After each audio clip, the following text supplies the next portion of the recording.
Pourquoi Conan avait-il décidé de prendre la vie de ses cousins? L'immense foule massée devant le poste de police se posait la même question alors que la police l'interrogeait. On entendait des gens dans la foule déclarer « Voilà la mauvaise diaspora. Ils s'en vont à l'étranger intégrer des sectes et reviennent au pays sacrifier de pauvres citoyens. » Conan était imperturbable malgré les pleurs et les cris de la foule venue nombreuse. On aurait dit que l'humain qui était en lui avait quitté son corps. Il était difficile de savoir s'il avait des remords.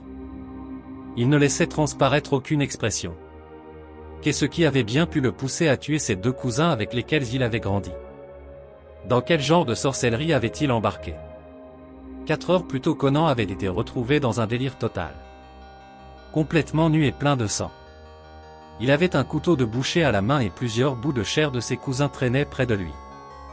Il avait déclaré aux premières personnes arrivées sur les lieux que ses cousins étaient des sorciers et lui, Conan, était un ange venu sur terre nettoyer la vermine. Il avait alors mis les jeunes du quartier en furie et ceux étaient allés chercher de vieux pneus d'auto pour l'immoler. Il était hors de question de laisser un tel sorcier en liberté. Pendant tout ce temps, la tante de Conan, la maman des deux victimes, était assise à même le sol, les yeux vides. Elle était aussi en quelque sorte la maman de Conan. C'est en effet elle qui l'avait élevé depuis ses 5 ans jusqu'à l'obtention de son master en sociologie à 26 ans. Le choc de la scène macabre avait été trop violent et elle avait subi un gros choc nerveux. Les deux corps méconnaissables, ou du moins ce qui en restait, étaient maintenant en route pour la morgue après que la police eut fini son constat. La femme de Conan, qui ne comprenait toujours pas comment on avait pu en arriver là, était insultée et repoussée par sa belle famille qui l'accusait d'avoir ensorcelé leur fils et poussé au meurtre. La police avait réussi à protéger Conan et à l'extirper du quartier jusqu'au poste. Conan fut surpris de constater que le commissaire était son ex-petite amie dont il avait perdu la trace. Questionné par celle-ci sur le mobile de son acte, il décida de parler.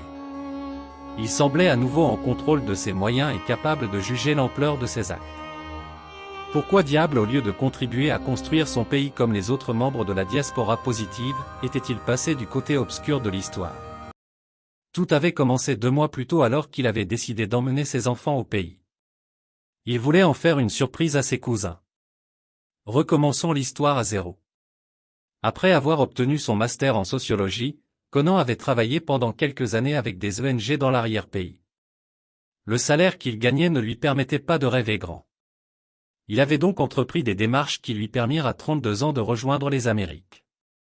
Il voulait lui aussi le rêve américain. À son arrivée sur les terres de l'oncle Sam, Conan allait vite déchanter. Ce n'était pas du tout comme il l'avait espéré.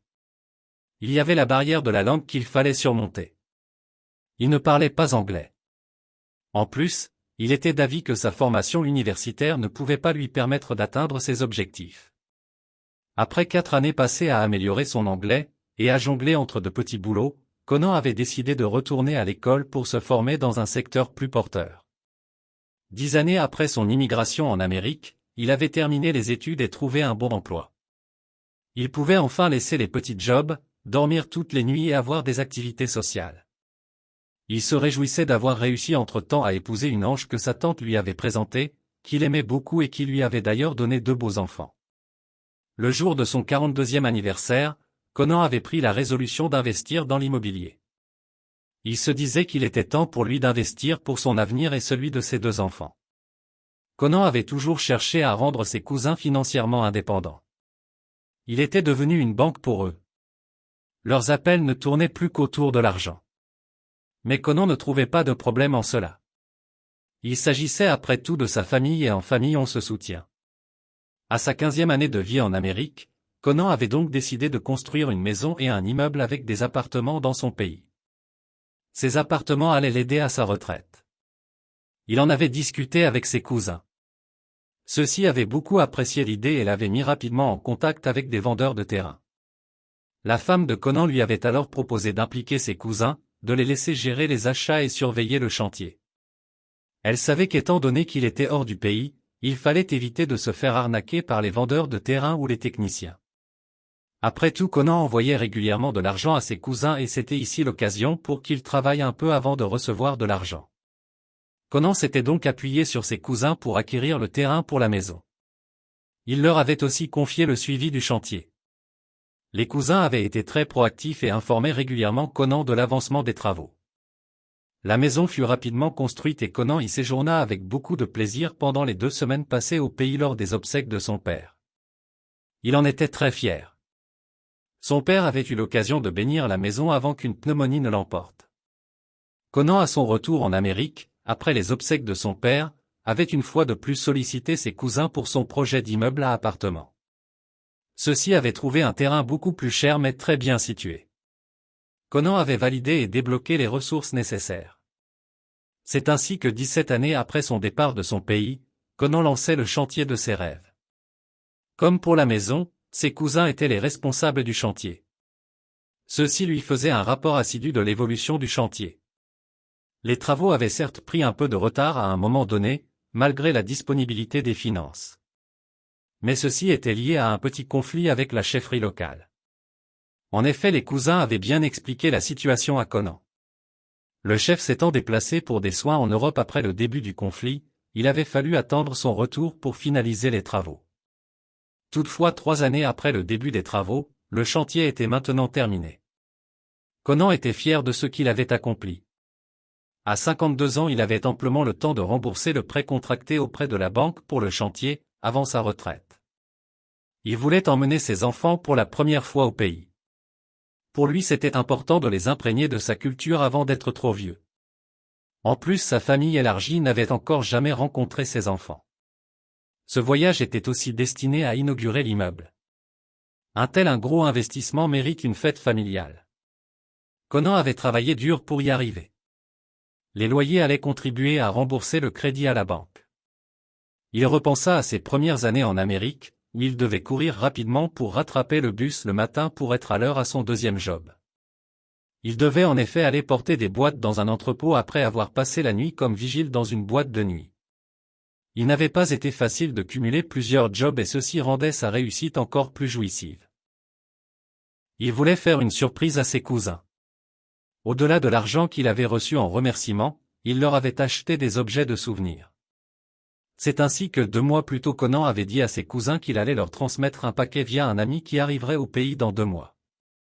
Un proche à Conan qui avait depuis quelques années construit des appartements, dans la même ville au pays lui avait offert de les loger sa famille et lui pendant les 2 premiers jours de leur séjour. C'était sa contribution pour l'inauguration de l'immeuble. Pour que la surprise soit totale et agréable, Conan avait indiqué la localisation de l'appartement à ses cousins, en soulignant qu'ils devaient s'y rendre le jour J pour récupérer leur paquet. Une fois arrivé au pays avec sa famille, après avoir passé une journée de repos, Conan avait envoyé un message WhatsApp à ses cousins pour les informer que son ami les attendait pour récupérer leur colis et qu'il avait prévu se déplacer après pour une autre ville. Très tôt le matin, la femme de Conan qui venait de démarrer une chaîne YouTube avait sorti ses appareils pour ne rien rater des émotions de la surprise. À 11h on frappa à la porte et Conan alla ouvrir pendant que sa femme prenait les images. Il fut très content de voir l'expression de la surprise sur le visage de ses cousins. On aurait dit qu'il y avait également de la peur ou de l'énervement. Les cousins ne manifestèrent pas beaucoup de joie. On pouvait voir que l'effet de la surprise les avait complètement déstabilisés. Après avoir discuté pendant quelques heures, ils sortirent manger ensemble. Conan profita pour demander à ses cousins de commencer les préparatifs pour l'inauguration de l'immeuble. Il fallait trouver un traiteur et un pasteur pour l'événement. Les cousins prirent finalement congé. Ils devaient revenir le lendemain matin chercher Conan et sa famille pour aller voir son immeuble et leur maman qui habitait maintenant pas très loin de l'immeuble.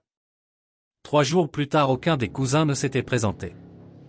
Ils ne prenaient plus les appels. Conan ne savait pas quoi faire. Il avait peur de les avoir heurtés et se questionnait sur l'action déplacée qui avait pu exercer à leur encontre. Les jours défilaient trop vite et Conan s'inquiétait de devoir rentrer en Amérique sans inaugurer ou même voir son immeuble. Il n'allait pas manquer cette occasion. Il devina que ses cousins voulaient certainement de l'argent. Il réussit à appeler sa tante qu'il appelait maman, celle-ci fut très surprise de savoir qu'il était au pays. Elle lui indiqua comment se rendre dans sa nouvelle maison. Conan s'y rendit sans tarder avec sa famille et ils y passèrent un très bon moment. Sa tante lui expliqua que ses cousins étaient très absorbés par leur travail actuellement. Il comprit alors pourquoi aucun des deux n'était passé le chercher comme conclu. Lorsque Conan allait prendre congé de sa tante, ses cousins débarquèrent. Conan les questionna et insista alors pour qu'ils l'emmènent voir l'immeuble. La tante s'y impliqua également. Les cousins promirent l'Y emmener le matin. Y aller le soir ne devait pas laisser le temps de visiter tous les appartements. Le lendemain matin, les cousins vinrent chercher Conan et l'emmenèrent sur le site. Ils ne prononcèrent aucun mot pendant tout le trajet. L'immeuble était aussi beau que sur la maquette. Conan était aux anges. Il fit rapidement le constat qu'il ne pouvait pas visiter l'immeuble puisque celui-ci était déjà occupé par des locataires. Il était surpris que l'immeuble soit occupé à son insu. Il exprima son mécontentement et il monta le ton.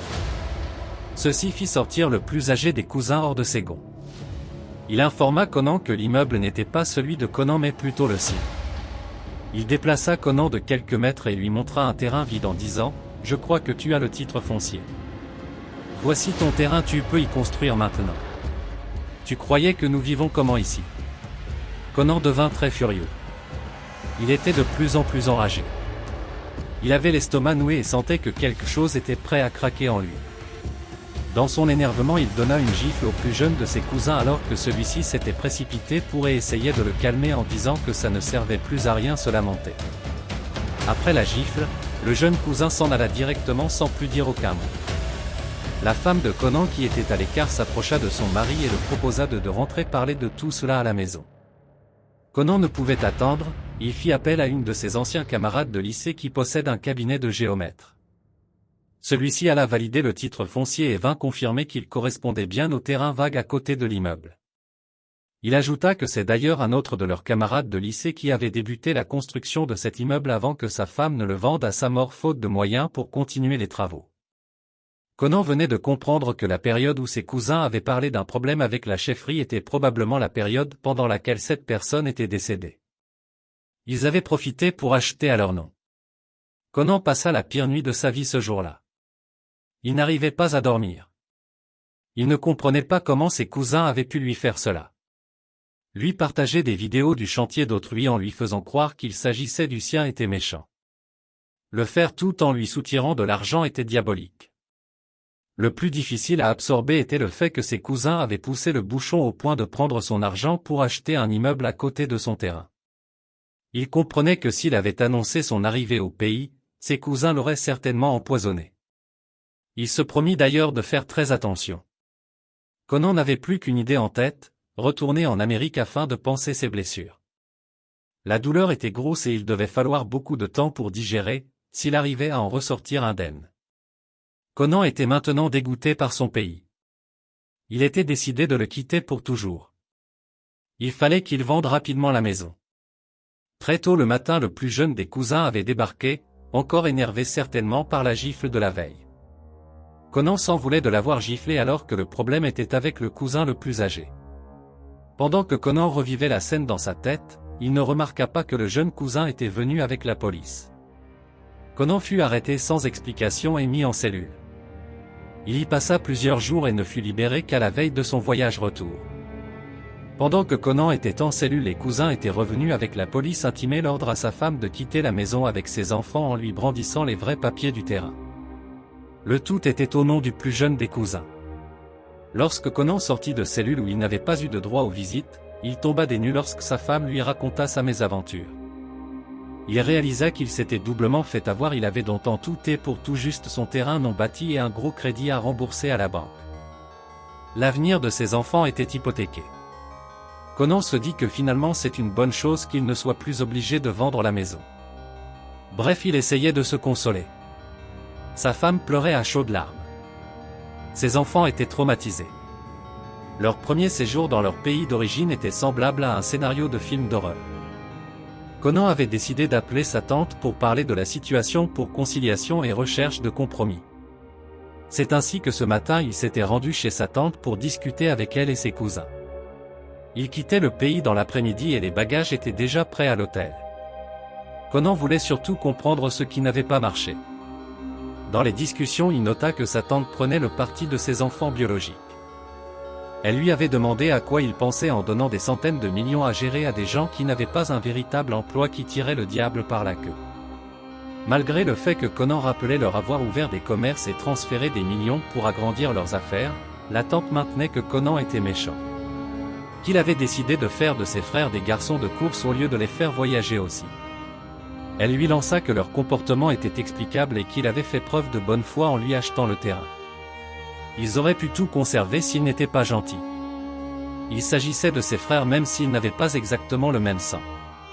Conan ne devait pas manger tout seul avec sa belle famille.